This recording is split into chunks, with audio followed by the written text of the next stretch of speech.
Hey, we're going old school. My flip, the battery went dead.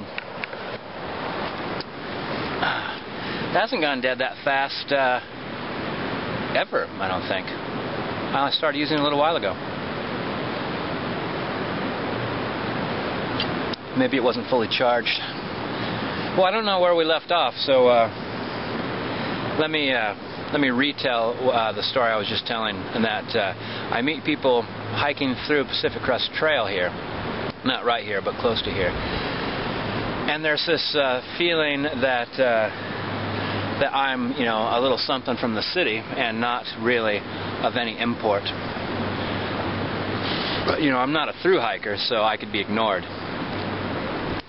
And that's cool. I'm fine with that. Though I did meet some hikers that were so dependent on their GPS. Well, I hate to say this because it sounds like new school, old school, but it's true. The younger guy was totally going on his GPS, and it was either giving him the wrong information or he just wasn't reading it right. And the older guy had an old forest map that was really clearly marked, and his map was saying that they had walked past the route where they should have veered to the north.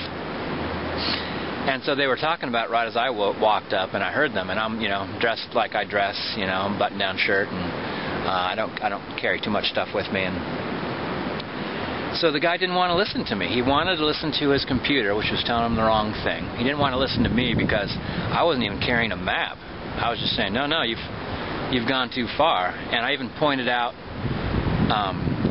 the mountains so he could compare it to the map, so he could see that he was going the wrong way.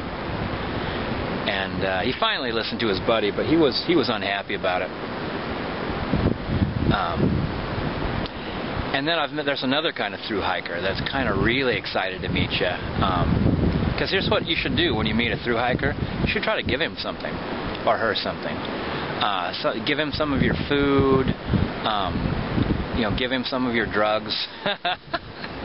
But give him something if he or she will take it. Because I think those surprising trail gifts, and I think some thru hikers are kind of wondering, like, is this person going to give me something, or how would this person add to my adventure? But they look at you as part of their adventure. You're not, you know, they don't look at you as part of a bit of trash that blew in from the city. They look at you as a possibility. So hopefully you'll make that a good one.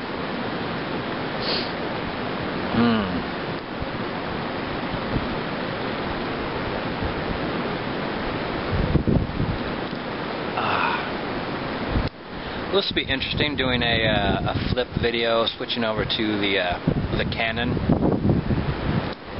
The Canon is what I first started making videos on. It's what I accidentally started filming those cliffs in Maui that are on some of my hundo subs. And I realized, oh my gosh, this takes movies? Maybe I could be a YouTuber. Yeah. And then I took to YouTubing like a fish takes to water. I heart me some YouTube.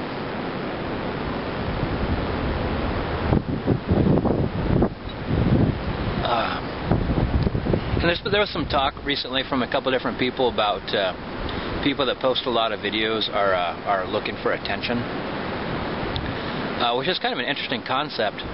But I wouldn't think necessarily that it doesn't feel like, if someone said that to me, I'd be like, I don't think that's it.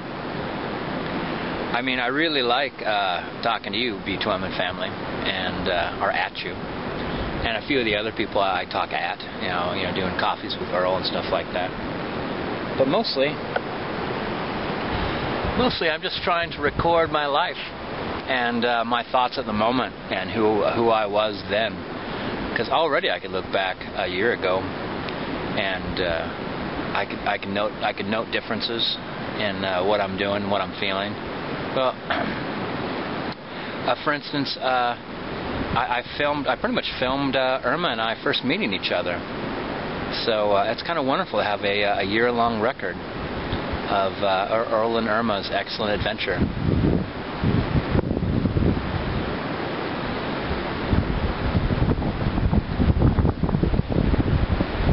So let's wrap this up. I have another beer. It's a 40-ounce Mickey's.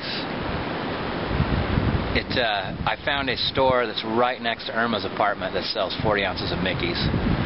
I was pretty excited, and here I am at 42. I'll be 43 this November. Here's how I roll now. I think that as children, every day might hold a mystery or an adventure or an exciting surprise. And at one point in time, I realized that, something like that hadn't happened in a couple weeks, and then I realized it hadn't happened in a couple months. And I kind of realized, that's kind of over with now. So you really have to savor these surprises, these occurrences when they happen. And so what happened was I walked into the store, and I grabbed a couple beers, and I was walking out, and I noticed some 40-ounce bottles were turned around so you couldn't read the label. And I walked over there and opened up the case and looked at the cap, and there it was, the Angry Hornet. And I just took a moment, and then slowly I spun it around, and there it was in all its green, electric green glory. So yeah, I've got to the point where I could recognize and feel, a surprise coming my way, and I could really dig in and make the most of it. All right, it's really not the swill, but let's make it the swill. B2M family, emu, wee, kids, dogs, and just whatever livestock and computer equipment you've got running amok in there.